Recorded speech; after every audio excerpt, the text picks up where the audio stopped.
Hey friends, happy Friday, the 10th of June. It's nice to be with you. I'm Father Bill Hill, one of the priests of Holy Spirit Catholic Community in Rock Springs, Wyoming.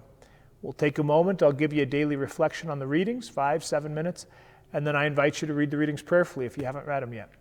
And then turn off the screen, spend some time with God. I guess always I point out the readings are linked in the sidebar over on the side. If you click that link, it'll take you to the bishop's website. The priests of the diocese, hopefully on this Friday, are done with our silent retreat and are driving home. So if you want to pray for some safe travels, we would appreciate that as always. Looking forward to being back, looking forward to being able to talk and, spend some time ministering and serving. So we are in the 10th week of Ordinary Time, and we're working on stories of Elijah the prophet from the first book of Kings, and we're working on the Sermon of the Mount from Jesus in Matthew's Gospel. In the story of Elijah and the book of Kings, we have what's called the great theophany of Elijah. This is the manifestation of God to Elijah. Notice that it's happening on the mountain of God, Horeb, that it's on a mountaintop. These are classic Old Testament sorts of images, and New Testament too, right? Like we have a manifestation of the transfiguration, a theophany that happens on a mountain with Jesus as well. And I love this story. This is one of the foundational stories. And I think that it's a great one to pray with using your imagination if you have a little bit of time, because it's dramatic. There's a lot happening and a wonderful opportunity to simply pray. But, we have three natural phenomenon. We have a strong driving wind, we've got an earthquake, we've got a fire. And especially in Near Eastern pagan religions, there would be gods of all of these things.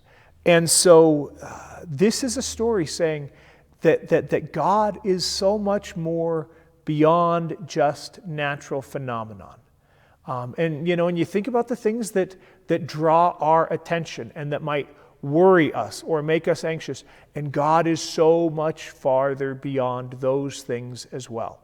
And you think about, just the drama, maybe even the fear of being in a small cave and experiencing wind that's pushing rocks down a mountainside, or, an earthquake, and wondering if the mountain is going to come down, and then fire burning up outside.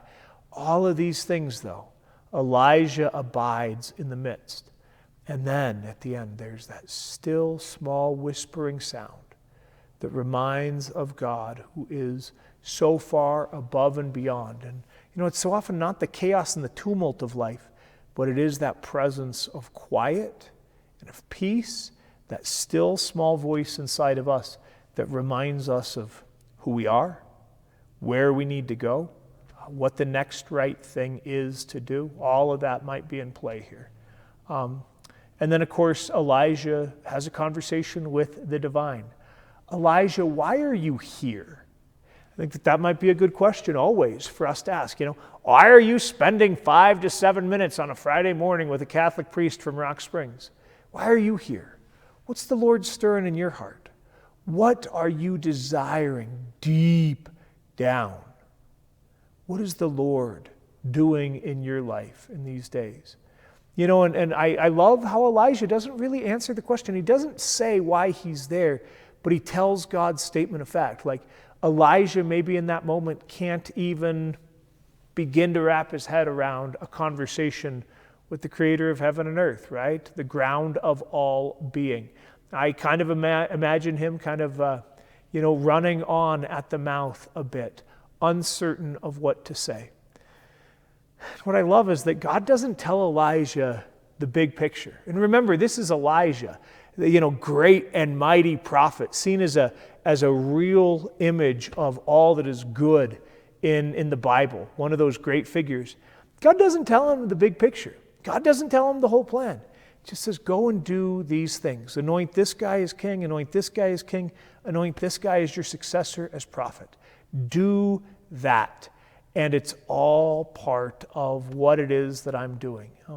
I don't like that. I don't like that surrender. I don't like imagining that whatever it is that I'm trying to do here in service and in leadership in Rock Springs, that I just do the next right thing. Like, God, don't you know I want to see the big picture? What's all going to happen 100 years from now, 200 years from now?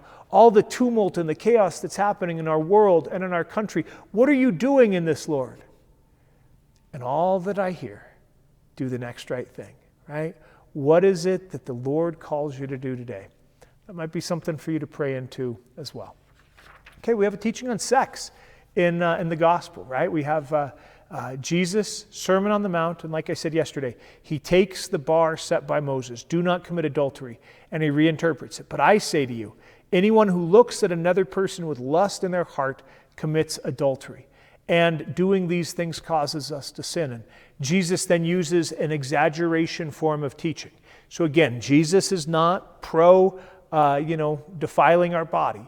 He doesn't actually want us to be plucking out our eyes or cutting off our hands, but he's using exaggeration to make a point, which is to fight the temptation, to fight the stuff that triggers us with all that we have, to use the gift of our sexual energy and our attraction for the glory of God, and not just to make ourselves in that moment to feel whatever it is, right? To allow the gift of our sexuality to return to the Creator and to be a gift. And then he also teaches about about divorce. Notice especially here that it's about leaving a woman without someone to care for her, right? It's the male view that if you throw a woman out of your house, you force her to seek another and to commit adultery. Perhaps just that place of prayer, right? Where are our choices damaging and hurting other people, right? Where is it that we are neglecting our responsibility, maybe even to those who are closest to us? That might be a way of entering into that teaching on divorce instead of just a black and white thing. But really, what are my obligations? What are my responsibilities to those close to me?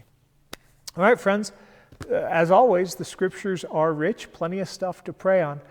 I'll stop, and you can go read those readings prayerfully and then spend some time with God. That's the most important thing. Happy Friday, y'all. God bless.